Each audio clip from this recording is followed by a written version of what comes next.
अस्सलाम वालेकुम dear students. आज के इस वीडियो लेक्चर में हम डिस्कस करेंगे कॉम्बिनेशन ऑफ सेल्स। यानी कि किसी बैटरी में जब हम देखते हैं तो बहुत सेल्स को हम कंबाइन करते हैं एक साथ। सेल्स को कंबाइन करने के लिए हमारे पास दो तरीके हैं and first one is cells in series. तो हमारे पास बहुत सारे सेल्स हैं, ये एक सेल दूसरी तीसरी से हमारे पास n नंबर ऑफ सेल्स हैं। हर किसी सेल का EMF है E और हर किसी सेल की इंटरनल रेजिस्टेंस जो है दैट इज़ स्मॉल आर। तो कब हम कह सकते हैं कि हमारे पास बहुत सारे सेल्स हैं वो सीरीज़ में हैं? हम तभी कह सकते हैं जब एक सेल का यानी कि पहली सेल का ये नेगेटिव टर्मिनल कनेक्ट होगा दूसरी सेल के पॉजिटिव टर्मिनल के साथ डायरेक्ट, और दूसरी सेल का नेगेटिव टर्मिनल तीसरी सेल के पॉजिटिव टर्मिनल के साथ, तीसरी सेल का नेगेटिव टर्मिनल चौथी सेल के positive and so on back to back. तो this combination of cells is said to be in series. हमें देखना है कि कब हम इस कॉम्बिनेशन से मैक्सिमम करंट निकाल सकते हैं और कब मिनिमम करंट निकाल सकते हैं। तो जैसे मैंने कहा हर किसी सेल की इंटरनल रेजिस्टेंस है स्मॉल आर, तो हमारा जो टोटल रेजिस्टेंस बनेगा, हमारे पास टोटल n सेल्स हैं, हर किसी सेल की इंटरनल रेजिस्टेंस स्मॉल r है, तो n सेल्स की इंटरनल रेजिस्टेंस कितनी होगी? nr इसीलिए क्योंकि ये सेल सीरीज में है, यानी कि ये इंटरनल रेजिस्टेंस ये these are all in series. तो सीरीज में हम सम लेते हैं r plus R plus R plus R कितनी बार? n times. तो इसलिए मैंने लिखा total resistance of n cells is equal to nr। अब जो सर्किट हमने बनाया है इसमें एक्सटर्नल रेजिस्टेंस भी लगा है, कोई बल्ब लगा होगा सपोज, और उसकी रेजिस्टेंस है कैपिटल R। तो जो सर्किट है टोटल सर्किट उसकी टोटल रेजिस्टेंस होगी NR प्लस R। प्लस इसीलिए आ रहा है because this and this are in series, यानी कि अगर आप यहाँ से स्टार्ट करोगे ऐसे जाओगे तो एक ही रास्ता है, means this NR and this capital NR this are in series. तो इसीलिए टोटल रेजिस्टेंस ऑफ सर्किट बनेगी NR प्लस R। तो हमने टोटल रेजिस्टेंस निकाली। अब एक सेल का EMF है E, हर किसी सेल का EMF है E, और इनको हमने कनेक्ट किया है इन सीरीज। तो सीरीज में EMFs ऐड होते हैं, ठीक है। तो टोटल जो सर्किट ये सेल्स का जो EMF होगा वो होगा E प्लस ई प्लस ई, कितनी बार? n times. तो E plus E plus E plus E is NE। तो हमारे पास टोटल EMF भी आ गया, टोटल रेजिस्टेंस भी आ गई। तो हम ओम्स लॉ को अप्लाई करेंगे। ओम्स लॉ कहता है कि करंट बराबर होती है NE divided by NR plus R, that is current बराबर होती है EMF डिवाइडेड बाई रेजिस्टेंस। तो this is the current flowing in the circuit. इस सर्किट में जो करंट चलेगी, जिस सर्किट में हमारे पास सेल्स है इन सीरीज, तो उस करंट का वैल्यू है NE divided by NR plus R। अब इस पे हम डिफरेंट केसेस लगा सकते हैं। जैसे हमारे पास केस फर्स्ट है, केस फर्स्ट अगर आप इस इक्वेशन के डिनोमिनेटर को देखोगे इसमें इंटरनल रेजिस्टेंस है NR and external resistance of this circuit, external resistance जो हमने लगा है दैट इज कैपिटल R। अगर मैं पहला केस लूँ कि NR यानी कि इंटरनल रेजिस्टेंस नेग्लिजिबल हो जाए as compare to external resistance, तो इंटरनल कम हो जाए एक्सटर्नल ज़्यादा हो जाए, तो उस सिचुएशन में ये NR नेग्लेक्ट होगा। तो उस सिचुएशन में I का वैल्यू आएगा NE डिवाइडेड बाई, ये कम है यानी कि ये कम है, नेग्लेक्ट हुआ तो नीचे बचा R। तो I का वैल्यू आया NE डिवाइडेड बाई R। अब आपको सर्किट की तरफ फिर से देखना है। अगर मैं देखूं E डिवाइडेड बाय R, एक सेल की करंट क्या होगी? अगर हमारे पास खाली एक सेल होती तो उसकी करंट होती, वो हमें कितना करंट देती? E divided by R। अब हमें जो करंट का वैल्यू आया वो आया NE डिवाइडेड बाय R। इसका मतलब करंट n टाइम्स बढ़ गई, अगर हम सेल्स को कनेक्ट करेंगे सीरीज में और उनकी इंटरनल रेजिस्टेंस नेग्लिजिबल होगी as compare to external resistance. This is case first. इसी तरह से केस सेकंड, अब अगर इसका उल्टा देखेंगे, अब इंटरनल को नेग्लिजिबल नहीं करेंगे, एक्सटर्नल को नेग्लिजिबल करेंगे, तो R is negligible as compare to NR, यानी कि अब R कम है NR ज़्यादा है, तो उस सिचुएशन में I आएगा NE divided by NR, NN cancel, तो इम्प्लाइज I का वैल्यू आएगा E डिवाइडेड बाई R। अब इस इक्वेशन में अगर आप देखोगे E डिवाइडेड बाई R। इसमें कोई N का मल्टीप्लिकेशन नहीं हो रहा है, इसका मतलब हमें करंट उतनी ही मिलेगी जितना एक सेल देगी, तो हमें N सेल्स को कनेक्ट करने का कोई फ़ायदा नहीं है। तो अब ये करंट ज़्यादा है ये वाली, तो ये वाली करंट ज़्यादा है, तो सीरीज कॉम्बिनेशन में मैक्सिमम करंट हासिल करने के लिए हमें इंटरनल रेजिस्टेंस को कम करना है as compare to external resistance. This is combination of cells in series. ठीक है, अब दूसरा जो कॉम्बिनेशन है that is cells in parallel. कब हम कह सकते हैं कि सेल्स को हमने कनेक्ट किया है इन पैरेलल? तो क्या करना है यहां पे, ये मान लो एक सेल है, तो ये हमारे पास एक सेल है, ये दूसरी सेल, ये तीसरी सेल, ऐसी हमारे पास बहुत, मान लो n नंबर ऑफ सेल्स है। तो क्या करते हैं पैरेलल कॉम्बिनेशन में, एक सेल का पॉजिटिव टर्मिनल दूसरे सेल का, तीसरी सब सेल्स का पॉजिटिव टर्मिनल एक ही पॉइंट के साथ ज्वाइन किया, कॉमन पॉइंट के साथ, उसका नाम रखा ए, और सब सेल्स के नेगेटिव टर्मिनल को ज्वाइन किया कॉमन पॉइंट बी के साथ। तो सेल्स को हम कह सकते हैं they are connected in parallel. अब अगर आप सारे पॉजिटिव्स को ज्वाइन करोगे कॉमन पॉइंट के साथ, सारे नेगेटिव्स को ज्वाइन करोगे दूसरे कॉमन पॉइंट के साथ, देन दो cells are said to be connected in parallel. अब हर किसी सेल की इंटरनल रेजिस्टेंस जो है that is R, small R. ठीक है, स्मॉल आर स्मॉल, ऐसे कितने सेल्स हैं हमारे पास, n, और कनेक्टेड इन पैरेलल। तो इंटरनल रेजिस्टेंस से जब कनेक्टेड होंगी पैरेलल में, तो इसलिए आएगा यहाँ पे r डिवाइडेड बाय n। तो total resistance of cells is equal to r divided by n। जबकि आपने देखा अभी सीरीज में total resistance of cells is r multiplied by n, क्योंकि वहां पे सीरीज था, एडिशन हो रहा है रेजिस्टेंसेस का। तो यहाँ पे total resistance of cell, internal resistance of cells होगी r बाय n। अब जो एक्सटर्नल सर्किट है, एक्सटर्नली भी हमने एक रेजिस्टर लगाया है दैट इज r। अब ये सारी रेजिस्टेंसेस यानी कि r बाय n और इसके साथ कैसे कनेक्टेड है, सीरीज में, क्योंकि अगर आप a से निकलोगे यहाँ आ जाओगे यहाँ तक, यानी कि इस सारे नेटवर्क को छोड़ के इसकी जगह एक ही रजिस्टर है that is r by n। ठीक है, यहाँ से आओगे तो this and this are connected in series, इसलिए आएगा टोटल रेजिस्टेंस ऑफ सर्किट आएगा r divided by n plus r। ठीक है, ये बात यहाँ पे याद रखना, इस पूरे नेटवर्क की जगह आप एक लगा रहे हो, वो क्या है, r बाय n। तो यहाँ से जाने का यहाँ से आने का रास्ता एक ही होगा, तो इसलिए यहाँ पे आएगा r by n plus r।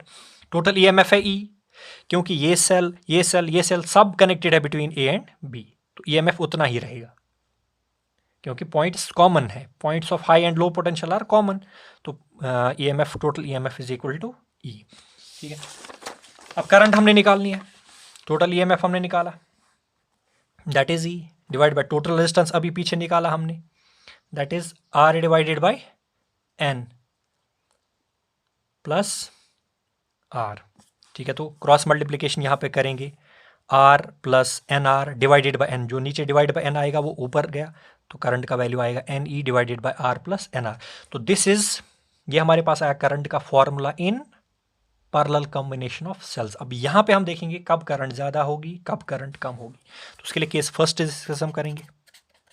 Case first, अगर इंटरनल रेजिस्टेंस कम होगी यानी कि स्मॉल r नेग्लिजिबल होगा as compare to capital R, ये कम ये ज़्यादा, ठीक है, तो I बराबर होगा, ये कम है नेग्लिजिबल, नेग्लेक्ट करेंगे इसको, NE divided by NR, NN cancel, तो I का वैल्यू आएगा E डिवाइडेड बाई R। तो करंट कम आ गई, कम इसीलिए आ गई क्योंकि यहाँ पे इसके साथ N का मल्टीप्लिकेशन नहीं हो रहा है। तो पैरेलल कॉम्बिनेशन में अगर आप सेल्स की इंटरनल रेजिस्टेंस कम कर रहे हो, एक्सटर्नल रेजिस्टेंस ज़्यादा कर रहे हो, तो आपको करंट कम मिलेगी, उतनी ही करंट मिलेगी जितना एक सेल देगी, तो कोई फ़ायदा नहीं है ऐसी कॉम्बिनेशन का। केस सेकंड, अब अगर उल्टा करेंगे, R को ज़्यादा करेंगे, इंटरनल रेजिस्टेंस को ज़्यादा करेंगे, एक्सटर्नल रेजिस्टेंस को कम करेंगे, तो NR या R कैपिटल R ज़्यादा होगा as compare to small r। उस सिचुएशन में, सॉरी हमने गलत किया, यहाँ पे फर्स्ट केस में हमने लिया इंटरनल रेजिस्टेंस कम है, एक्सटर्नल रेजिस्टेंस ज़्यादा है। अब एक्सटर्नल रेजिस्टेंस ज़्यादा है, सॉरी एक्सटर्नल रेजिस्टेंस कम है, यानी कि NR कम है as compare to internal resistance.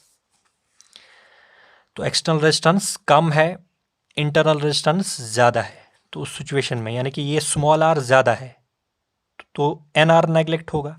उस सिचुएशन में I का फॉर्मूला आएगा NE डिवाइडेड बाय R। तो ये करंट हमें ज़्यादा मिल गई क्योंकि इसके साथ N का मल्टीप्लिकेशन हुआ। एक सेल की करंट के साथ N मल्टीप्लाई हुआ तो करंट ज़्यादा हुई। इसका मतलब ये हुआ कि पैरेलल कॉम्बिनेशन में हमें तभी ज़्यादा करंट मिलेगी जब एक्सटर्नल रेजिस्टेंस कम होगा, इंटरनल रेजिस्टेंस ज़्यादा होगा।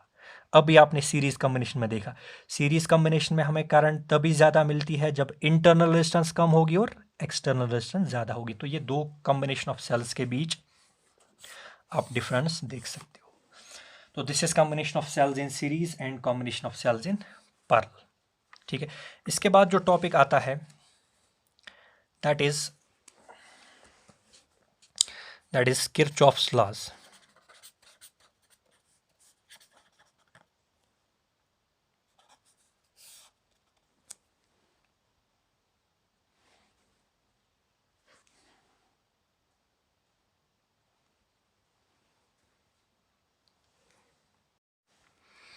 Kirchhoff's laws, Kirchhoff's laws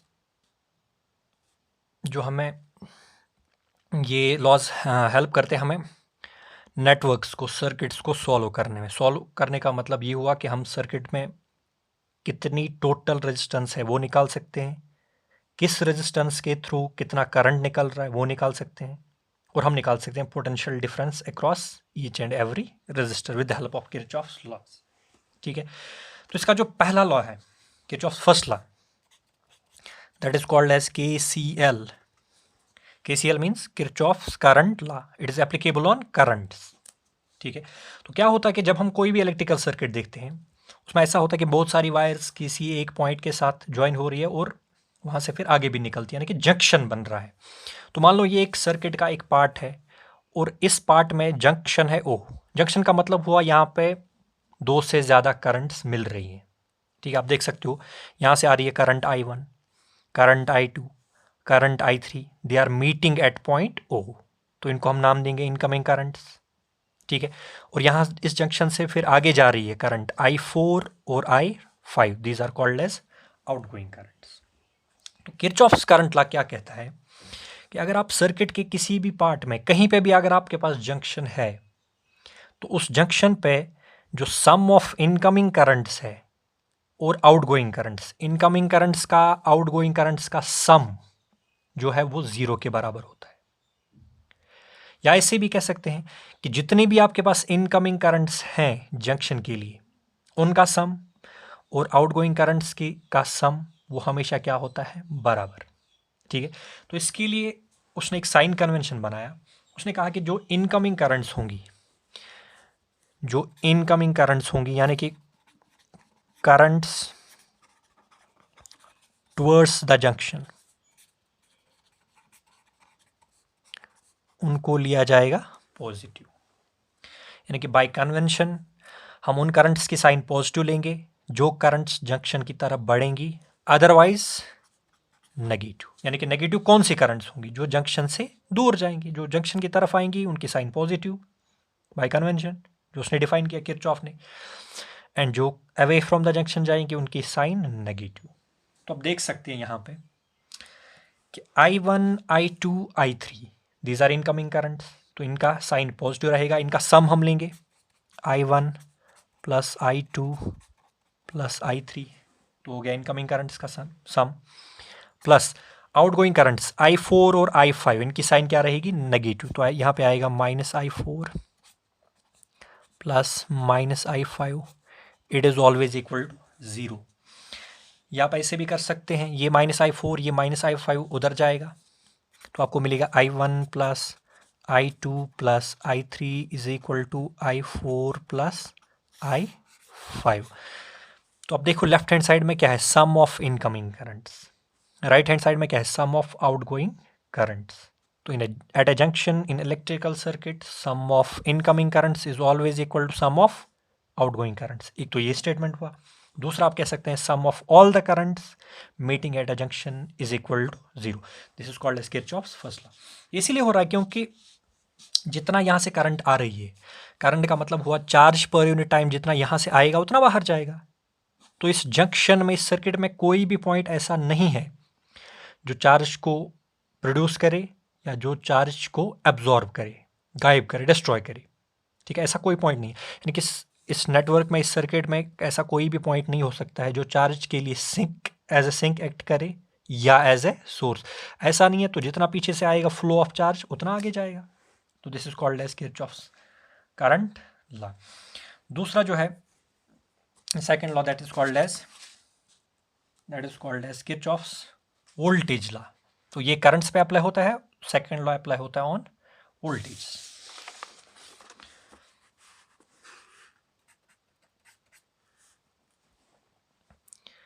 this is KVL, Kirchhoff's voltage law.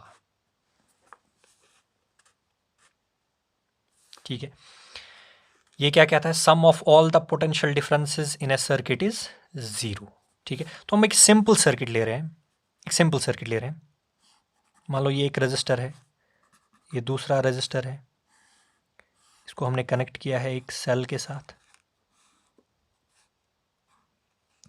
तो हमारे पास एक सर्किट बन गया, दैट इज, लेट्स इसका नाम हम लेते हैं ABCD। तो हमारे पास जो सर्किट है उसमें है क्या, उसमें दो रेजिस्टेंसेस हैं, एक रेजिस्टेंस का वैल्यू R1, दूसरी रेजिस्टेंस का वैल्यू R2, और सेल का EMF है CE।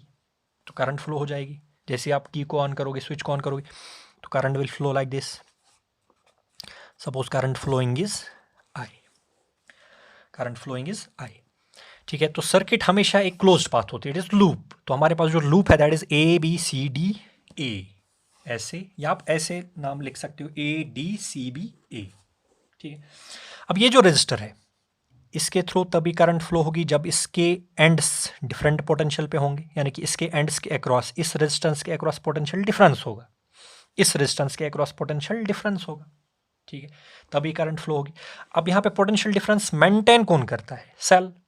तो इसका ये टर्मिनल हायर पोटेंशियल पे होगा, ये टर्मिनल होगा एट लोअर पोटेंशियल। ठीक है, तो अगर हम देखेंगे इस सर्किट की तरफ, यहाँ पे बहुत सारे पोटेंशियल डिफरेंसेस हैं। ठीक है, एक है पोटेंशियल डिफरेंस अक्रॉस रेजिस्टर, और एक है potential difference between two terminals of a cell, या उसको हम कह सकते हैं EMF ऑफ सेल। ठीक है, तो किरचॉफ्स वोल्टेज लॉ क्या कहता है कि जो आपके पास सर्किट है, जो आपके पास लूप है, क्लोज्ड लूप, उस लूप में जितने भी पोटेंशियल डिफरेंसेस हैं, अगर आप उनका सम करोगे that is always equal to 0। तो यहाँ पे मैं शॉर्ट फॉर्म में लिख रहा हूँ, sum of all potential differences in a closed loop. हालांकि क्लोज्ड लिखने की जरूरत नहीं है, loop is always closed. All potential difference in a closed loop is equal to 0।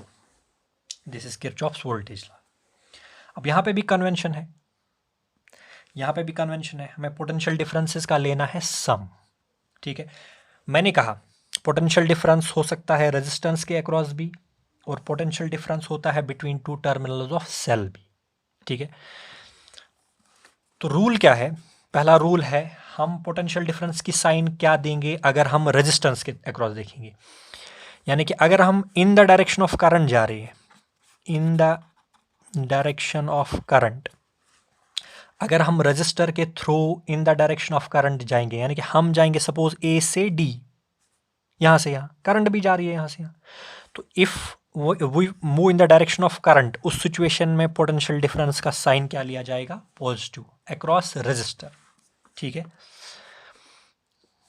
Otherwise अगर हम in the direction opposite to that of current आएंगे, यानी कि ऐसे आएंगे D से A, उस सिचुएशन में पोटेंशियल डिफरेंस जो होगा अक्रॉस रजिस्टर, उसकी साइन क्या होगी, नेगेटिव।